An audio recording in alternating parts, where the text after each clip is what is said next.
नव वर्ष की आप सभी को हार्दिक शुभकामनाएं। 2025 आपका मंगलमय हो। मैक्रो और मार्केट रैपअप की शुरुआत करते हुए 2024 में यूएस इकोनॉमिक ग्रोथ हेल्दी रहा। चाइना में भी पॉलिसी सपोर्ट के कारण ग्रोथ में थोड़ी स्थिरता आई, पर यूरोप का डेटा निराशाजनक था। अगर एसेट क्लास की बात करें तो इक्विटीज और गोल्ड के रिटर्न सबसे बेहतरीन रहे। यूएस इक्विटीज 2 साल से आउट परफॉर्म कर रहा है। इंडियन शेयर बाजार में लास्ट क्वार्टर में कुछ गिरावट थी, पर इसके बावजूद रिटर्न्स पूरे साल भर के अच्छे थे। पिछले 2 साल से इंडिया में स्मॉल और mid cap returns large cap से बेहतर रहे हैं। गोल्ड पिछले 3 साल में 1.5 गुना हो चुका है। इस साल गोल्ड में 30% की बढ़ोतरी हुई है। DXY इंडेक्स 7% ऊपर गया। EM गवर्नमेंट बॉन्ड्स ने पॉजिटिव रिटर्न्स दिए।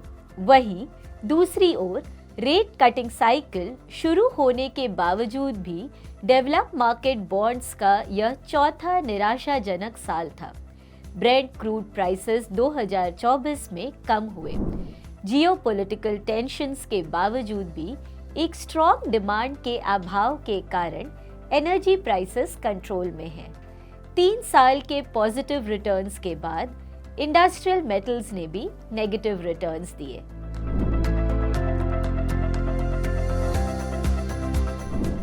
आने वाले 2025 में मार्केट में स्टेडी ग्रोथ का अंदाजा लगाया जा रहा है और ज़्यादा चिंता दिखाई नहीं दे रही है। यूएस में कॉर्पोरेट टैक्स में कटौती और डीरेगुलेशन से ग्रोथ को फायदा हो सकता है। चाइना ने ग्रोथ को सपोर्ट करने के लिए अपनी मॉनेटरी और फिस्कल पॉलिसी को इजी करने का वादा किया है। इसलिए ऐसा लगता है कि 2025 में ग्रोथ को पॉलिसी सपोर्ट मिल रहा है और कंजम्पशन डिमांड यूएस में स्टेबल रह सकते हैं और चाइना और यूरोप में थोड़े इम्प्रूव हो सकते हैं।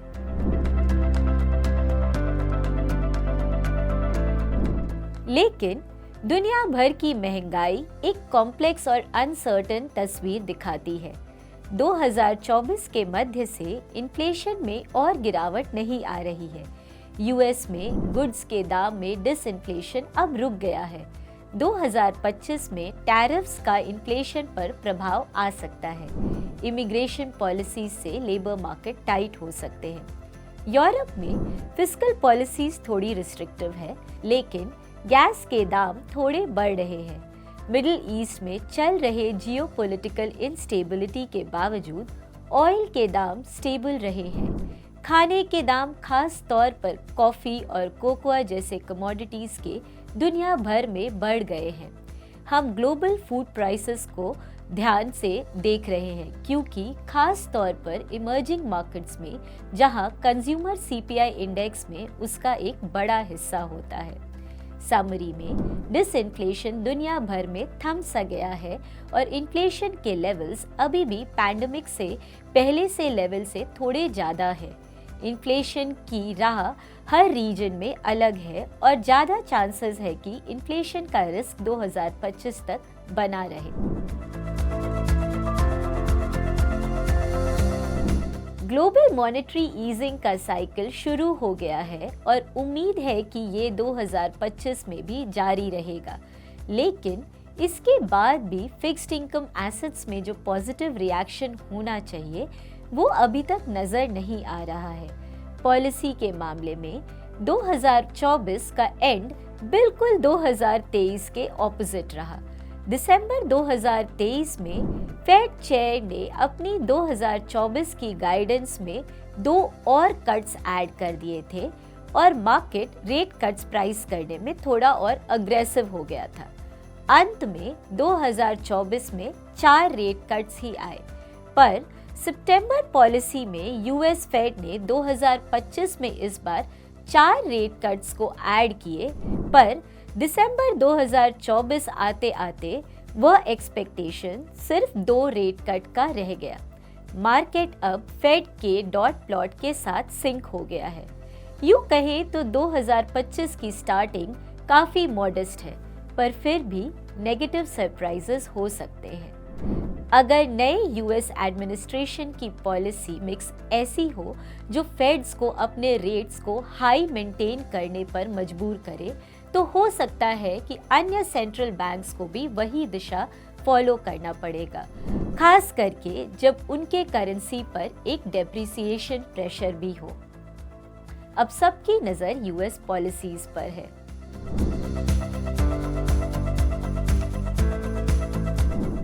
यूएस के नए tariff rules Chinese manufacturing sector और एक्सपोर्ट्स को खराब कर सकते हैं।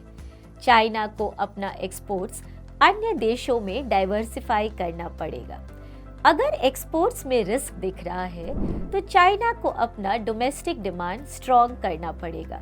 पिछले कुछ महीने में रिटेल सेल्स वहां स्टेबलाइज हुए हैं और प्रॉपर्टी सेल्स की भी गिरावट रुक गई है, पर कंज्यूमर कॉन्फिडेंस अभी भी वीक है। अक्सर चाइना के स्टिमुलस पैकेजेस इंफ्रास्ट्रक्चर फोकस्ड होते हैं, पर अभी अगर सबसे इफेक्टिव तरीके से ग्रोथ को सपोर्ट करना है तो हाउसहोल्ड कंजम्पशन को बढ़ाना पड़ेगा। और अगर ऐसा होता है तो इस बार के स्टिमुलस साइकिल के कारण कमोडिटी साइकिल में कुछ खास मदद ना हो।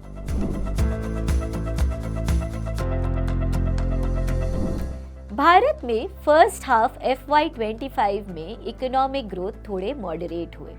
इसका मुख्य कारण था कि इलेक्शन के पहले और कुछ महीनों तक real estate projects, government spending और न्यू ऑर्डर्स रुक से गए थे और इस साल के वेदर अनोमलीज भी ज़्यादा थे, जिसकी वजह से कंस्ट्रक्शन एक्टिविटी में थोड़ा धीमापन आया। अक्टूबर और नवंबर के हाई फ्रीक्वेंसी इंडिकेटर्स से यह लगता है कि ग्रोथ में कुछ सुधार हो रहा है। हमारा मानना है कि रूरल कंजम्पशन और गवर्नमेंट स्पेंडिंग जो बजटेड टारगेट्स को पूरा करने के लिए बढ़ाई जाएगी, यह जीडीपी ग्रोथ को सेकेंड हाफ FY25 में 6.5% तक ले जा सकती है।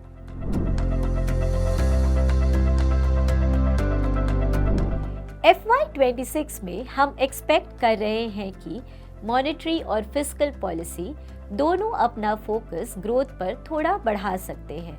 Monetary policy macro prudential tightness को कम कर सकती है और लिक्विडिटी के सपोर्ट को और थोड़ा बढ़ा सकती है। उम्मीद कम है, पर एक शैलो रेट कटिंग साइकिल भी आ सकता है। दूसरी तरफ फिस्कल कंसोलिडेशन की गति कम हो सकती है। यूनियन बजट 2025 में हम रेवेन्यू एक्सपेंडिचर में कुछ सुधार और इनकम टैक्स में एक पॉजिटिव बदलाव की उम्मीद करते हैं। अब एक साल इन्वेस्टमेंट दुनिया में एक बहुत लंबा समय हो गया है, लेकिन हमें लगता है कि 2026 में इन्वेस्टमेंट ग्रोथ कंजम्पशन ग्रोथ से थोड़ा अच्छा दिखाई दे सकता है। कंजम्पशन को अभी भी नियर टर्म में reduced credit growth, MFI concerns और अर्बन वीकनेस से थोड़ा प्रॉब्लम दिख रहा है। फिर भी पॉलिसी सपोर्ट की उम्मीद से कंजम्पशन का आउटलुक 2025 के दौरान धीरे धीरे बेहतर हो सकता है। फिलहाल रूरल इकोनॉमी अर्बन इकोनॉमी के मुकाबले ज़्यादा मजबूत है। गवर्नमेंट के वेलफेयर मेजर्स जैसे कि फ्री फूड ग्रेन्स और कई अन्य सब्सिडीज ने लो इनकम हाउसहोल्ड्स को सपोर्ट किया है, लेकिन मिडिल क्लास को राइजिंग प्राइसेस और स्टैग्नेंट वेज ग्रोथ के चैलेंजेस का सामना करना पड़ रहा है। एक फेवरेबल टैक्स पॉलिसी इंडिया में कंजम्पशन ग्रोथ को बढ़ा सकती है। गवर्नमेंट का केपेक्स FY22 से FY24 तक तेजी से बढ़ा है, लेकिन अब government capex spending growth moderate हो रहे हैं। इंडिया का ओवरऑल कॉर्पोरेट केपेक्स भी FY22 से FY25 के दौरान 17% के कैगर से बढ़ा है, लेकिन अब capex growth mid single digit में सेटल हो सकते हैं। फिर भी निकट अवधि में हमें इन्वेस्टमेंट कंजम्पशन से थोड़ा बेहतर प्रतीत होता है। ग्लोबल ट्रेड आउटलुक उतना एक्साइटिंग नहीं है, लेकिन इंडिया के कुछ सेलेक्ट सेक्टर्स में मार्केट शेयर बढ़ सकता है। उम्मीद है कि यूएस में टैरिफ एक्शंस चाइना और अन्य देशों पर ज़्यादा फोकस करे और इंडिया पर उतना प्रभाव न हो, लेकिन 2021 और 2022 में जिस तरह का एक्सपोर्ट्स ग्रोथ आया था, उस तरह का एक्सपोर्ट ग्रोथ अब इंडिया में नहीं दिख रहा है।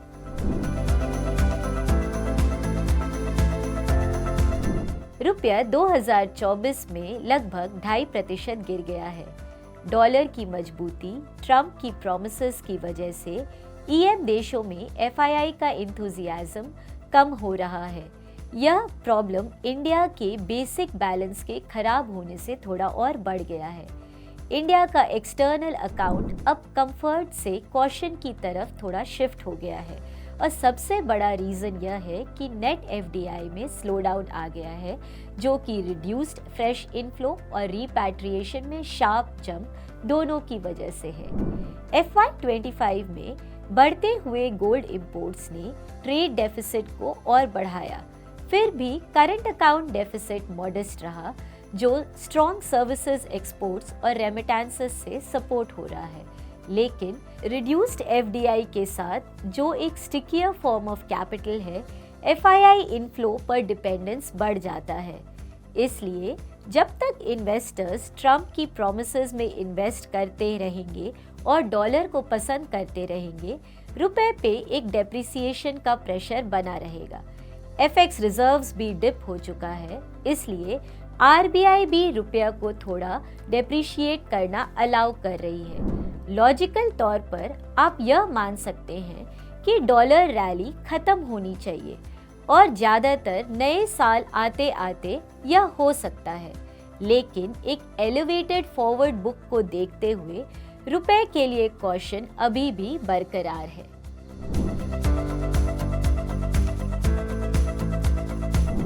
हम भारत के रिटेल इन्फ्लेशन को लेकर ऑप्टिमिस्टिक हैं। 2 साल तक सब्जियों के दाम बढ़ने से एक फेवरेबल बेस बन गया है। अगर इस साल सब्जियों के दाम फ्लैट भी रहते हैं, तभी भी सीपीआई इन्फ्लेशन 4.5% से नीचे जा सकता है। कंज्यूमर डिमांड कमज़ोर है, जिससे कंपनीज के पास कुछ खास प्राइसिंग पावर नहीं है। पेट्रोल और डीजल भी लगभग 2.5 साल से फ्लैट ही है। इससे ट्रांसपोर्टेशन कॉस्ट में राहत मिलती है। मॉनेटरी पॉलिसी के हिसाब से आरबीआई को अपनी लिक्विडिटी और मैक्रो प्रूडेंशियल मेजर्स को ग्रोथ को सपोर्ट करने के लिए एडजस्ट करना पड़ सकता है, क्योंकि क्रेडिट ग्रोथ धीमा हो गया है और डिपॉजिट ग्रोथ अभी भी स्लगिश है। पर एक शैलो रेट कटिंग साइकिल भी पॉसिबल है।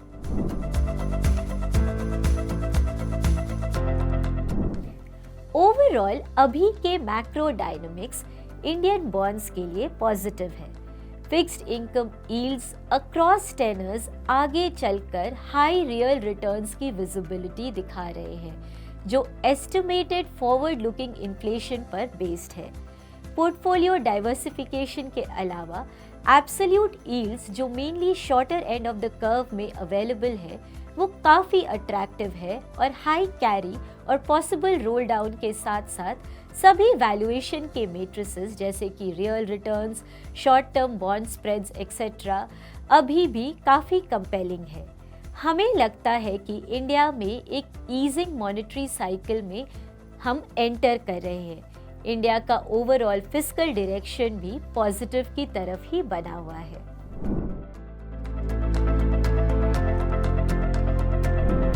इंडियन इक्विटी मार्केट में रीसेंट कंसोलिडेशन और वैल्यूएशंस में थोड़ा मॉडरेशन एक अच्छा चेंज है। फिर भी इन करेक्शंस के बाद भी वैल्यूएशन का रिचनेस बना हुआ है, खास करके स्मॉल और मिड कैप स्टॉक्स के लिए। इसलिए 2025 में भी कंसोलिडेशन जारी रह सकता है। लंबे समय के नज़रिए से इंडियन इक्विटी स्टोरी अभी भी हेल्दी ग्रोथ और अर्निंग्स अप साइकिल से सपोर्टेड है। करंट टर्बुलेंसेस को देखते हुए फोकस फिर से फंडामेंटल्स पर आना चाहिए। हम ये मान के चल रहे हैं कि मार्केट धीरे धीरे और ज़्यादा डिसर्निंग होगा और उन कंपनीज की तरफ वापस जाएगा जिनमें स्ट्रॉन्ग बिजनेस मॉडल्स है, लॉन्ग टर्म अर्निंग्स ग्रोथ की विजिबिलिटी है और एक सस्टेनेबल कैश फ्लो है। इस महीने के लिए इतना ही। हमें सुनने के लिए धन्यवाद। म्यूचुअल फंड निवेश बाजार जोखिमों के अधीन है। योजना से जुड़े सभी दस्तावेज ध्यान पूर्वक पढ़ें।